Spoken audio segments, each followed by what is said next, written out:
యుద్ధంలో గెలవడం అంటే శత్రువుని చంపడం కాదు, శత్రువును ఓడించడం. ఓడించడమే యుద్ధం లక్ష్యం. ఇప్పుడు పాకిస్తాన్ విషయంలోనూ ఇండియా ఇదే ఫాలో అవుతున్నట్లు కనిపిస్తుంది. ప్రతీకారం అంటే విధ్వంసం మాత్రమే కాదు, కోలుకోలేని దెబ్బ కొట్టడం. భారత్ కొడుతున్న ఒక్కో దెబ్బకు పాక్కు ఇంచులో షేక్ అవుతుంది. పహల్గాం ఉగ్రదాడికి ప్రతీకారంగా భారత్ సర్కార్ తీసుకుంటున్న చర్యలకు పాకిస్తాన్కు మతిపోతుంది. ఇండియా మొదలుపెట్టిన ట్రేడ్ వార్తో ఏం చేయాలో దిక్కుతోచని స్థితిలోకి వెళ్ళిపోయింది ఆ దేశం. ఈ వాణిజ్య యుద్ధం పాక్పై ఎలాంటి ఎఫెక్ట్ చూపనుంది? షాక్ మీద షాక్తో షేక్ అవుతోన్న పాక్. ఉగ్రదాడికి ప్రతీకారంగా భారత్ కఠిన చర్యలు.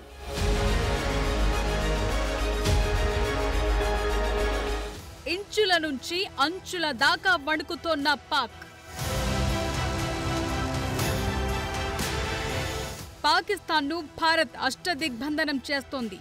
దాయాది దేశాన్ని ఆర్థికంగా దెబ్బకొట్టేందుకు వ్యూహాత్మకంగా ముందుకెళుతోంది. ఈ క్రమంలోనే పాక్ను మరో చావు దెబ్బ కొట్టింది ఇండియా. పాక్ నుంచి వచ్చే అన్ని రకాల దిగుమతులపై నిషేధం విధించింది. తదుపరి ఉత్తర్వులు వచ్చే వరకు ఈ నిషేధం అమల్లో ఉంటుందని కేంద్ర వాణిజ్య మంత్రిత్వ శాఖ ఉత్తర్వులు జారీ చేసింది. దీని ప్రకారం పాకిస్తాన్ నుంచి భారత్ ఎలాంటి వస్తువులను దిగుమతి చేసుకోలేదు. అలాగే పాకిస్తాన్ కి కూడా అన్ని రకాల ఎగుమతుల్ని పూర్తిగా నిలిపివేసింది. ప్రత్యక్ష ఎగుమతులు, దిగుమతులతో పాటు పరోక్ష దిగుమతుల్ని కూడా రద్దు చేసింది.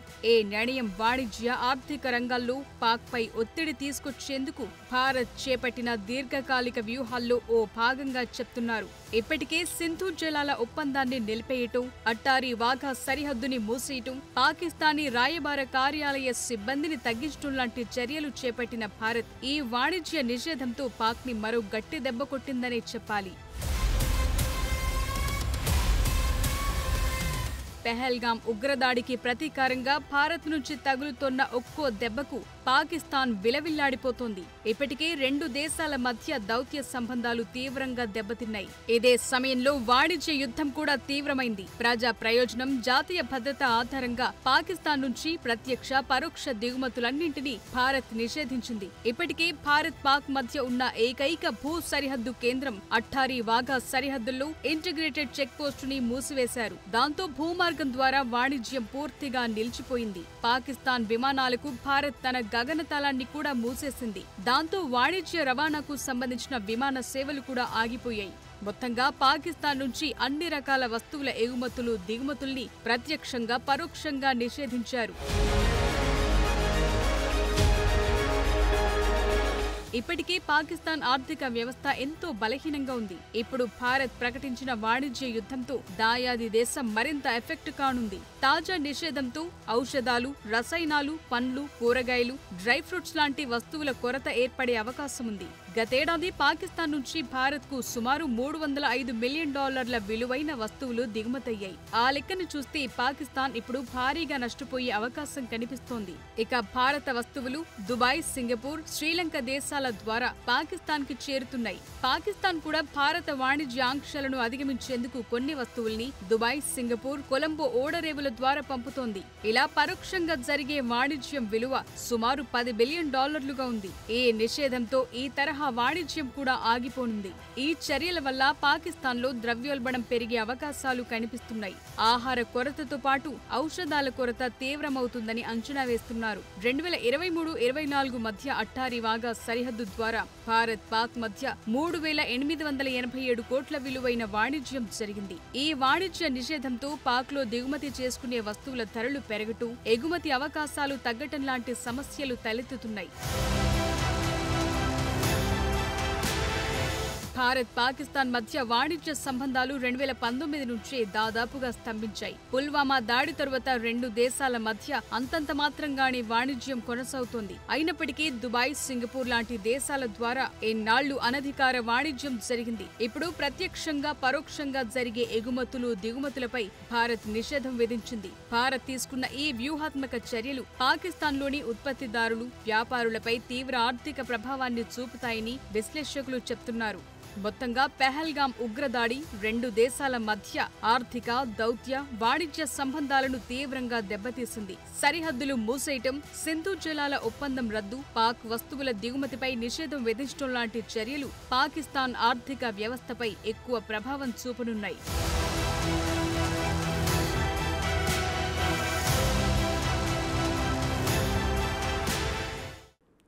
పాకిస్తాన్పై ఇప్పటికే ఇండియా సర్జికల్ స్ట్రైక్స్ చేసింది. ఎయిర్ స్ట్రైక్స్తో హడలెత్తించింది. సరిహద్దు దాటి వందల మంది ముష్కర్లను ముట్టబెట్టింది. ఇప్పుడు కూడా మన త్రివిధ దళాలు రివెంజ్ గట్టిగానే ప్లాన్ చేస్తున్నాయి. ఎప్పుడైనా ఏమైనా జరగొచ్చనే పరిస్థితులు కనిపిస్తున్నాయి. అయితే ఇంతలోనే పాకిస్తాన్పై ట్రేడ్ స్ట్రైక్ మొదలుపెట్టింది భారత్. పహల్గాం దాడికి ప్రతీకారంగా దయాది దేశం ఆర్థిక మూలాలపై కోలుకోలేని దెబ్బ కొడుతుంది.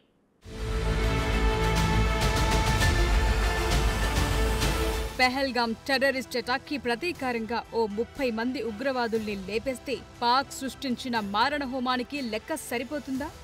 ఛాన్సే లేదు. ఈసారి ఇండియా కొట్టే దెబ్బకు ఉగ్రవాదం మూలాలే కాదు, పాకిస్తాన్ ఆర్థిక మూలాలు కూడా కదిలిపోవాలి. కోలుకునేందుకు కొన్ని దశాబ్దాలు పట్టాలి. ఇండియా ముందున్న లక్ష్యం కూడా ఇదే. పెహల్గాం ఉగ్రదాడికి ప్రతీకారంగా పాకిస్తాన్ పై కఠిన చర్యలు తీసుకుంటోంది భారత సర్కార్. ఆ దేశంతో పూర్తిగా వాణిజ్యాన్ని నిషేధించడమే కాదు, పాకిస్తాన్ జెండా ఉన్న ఏ నౌకని అయినా భారత పోర్టుల్లోకి అనుమతించబోమని డైరెక్టర్ జనరల్ ఆఫ్ షిప్పింగ్ కూడా ఉత్తర్వులు జారీ చేసింది. ప్రజా ప్రయోజనం, షిప్పింగ్ ప్రయోజనాల దృష్ట్యా భారతీయ ఆస్తులు, కార్గో, మౌలిక సదుపాయాల భద్రత కోసం ఈ నిర్ణయం తీసుకున్నట్లు తెలిపింది. భారత్ కు చెందిన నౌకలు కూడా పాక్ కు వెళ్లకుండా ఆదేశాలిచ్చారు. అంటే ఇకపై భూమార్గం, ఆకాశ మార్గం, సముద్ర మార్గం ద్వారా పాకిస్తాన్ తో ఎలాంటి వాణిజ్యం ఉండదు. ఆ దేశంతో ప్రత్యక్షంగా, పరోక్షంగా ఉన్న వాణిజ్యం లింకులన్నింటినీ తెంచేసింది మన సర్కార్.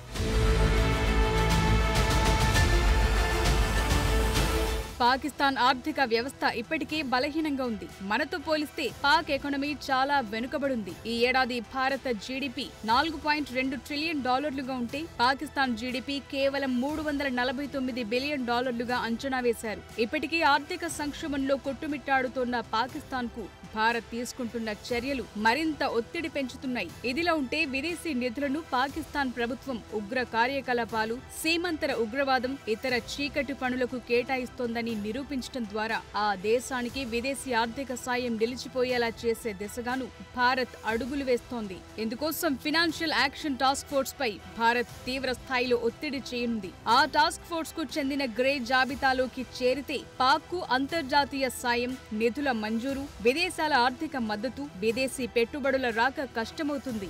దీనికి తోడు ఇప్పటికే అంతర్జాతీయ ద్రవ్యనిధి సంస్థ ద్వారా పాకిస్తాన్ కు రాబోయే 59,000 కోట్ల విలువైన నిధులను అడ్డుకుని ఆ దేశాన్ని ఆర్థిక కష్టాల్లో ముంచే దిశగా చర్యలు చేపట్టారు.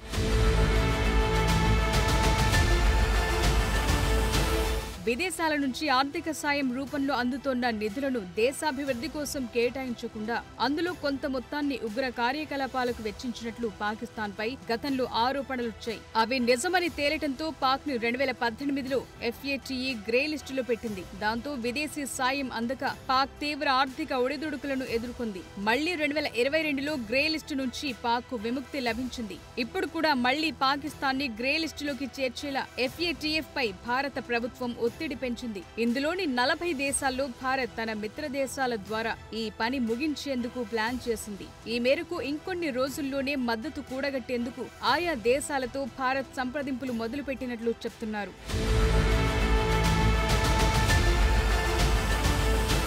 ఇప్పటికే ధరల పెరుగుదల, నిరుద్యోగం, తగ్గిపోయిన విదేశీ పెట్టుబడులతో సమస్యల సుడిగుండంలో చిక్కుకున్న పాకిస్తాన్ తమ దేశ అవసరాలు, పాలన కోసం తరచుగా IMF పై ఆధారపడుతోంది. దాంతో వచ్చే 3 ఏళ్లలో $7 బిలియన్ ఇచ్చేందుకు IMF ఒప్పుకుంది.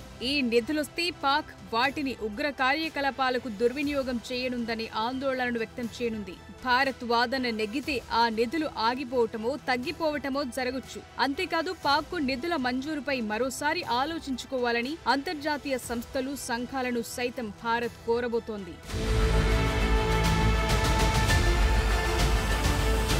ఇప్పటికీ ప్రధాని నరేంద్ర మోదీ ఉగ్రదాడికి పాల్పడిన టెర్రరిస్టులను ఎట్టి పరిస్థితుల్లోనూ వదిలిపెట్టబోమని హెచ్చరించారు. ప్రతీకారం తీర్చుకునేందుకు భారత సైన్యానికి పూర్తి స్వేచ్ఛను కల్పించింది ప్రభుత్వం. ఎన్ఐఏ కూడా ఈ ఘటనపై విచారణను తీవ్రతరం చేసింది. 3 ఉగ్రవాదులను గుర్తించి వారి ఆచూకీ కోసం 20 లక్షల రివార్డ్ ప్రకటించింది. పెహల్గాం ఉగ్రదాడి భారత్ పాకిస్తాన్ సంబంధాల్లో కీలక మలుపు తెచ్చింది. వాణిజ్య నిషేధం, దౌత్య సంబంధాల తగ్గింపు లాంటి చర్యలతో భారత్ తన దృఢమైన వైఖరిని చాటింది. ఈ చర్యలు పాకిస్తాన్పై ఆర్థిక, రాజకీయ ఒత్తిడిని పెంచాయి. కశ్మీర్లో శాంతి భద్రతలను కాపాడేందుకు భారత్ అన్ని రంగాల్లో కఠిన చర్యలు తీసుకుంటోంది. ఇండియా కొడుతున్న ఒక్కో దెబ్బకు పాక్ మైండ్ బ్లాంక్ అవుతోంది.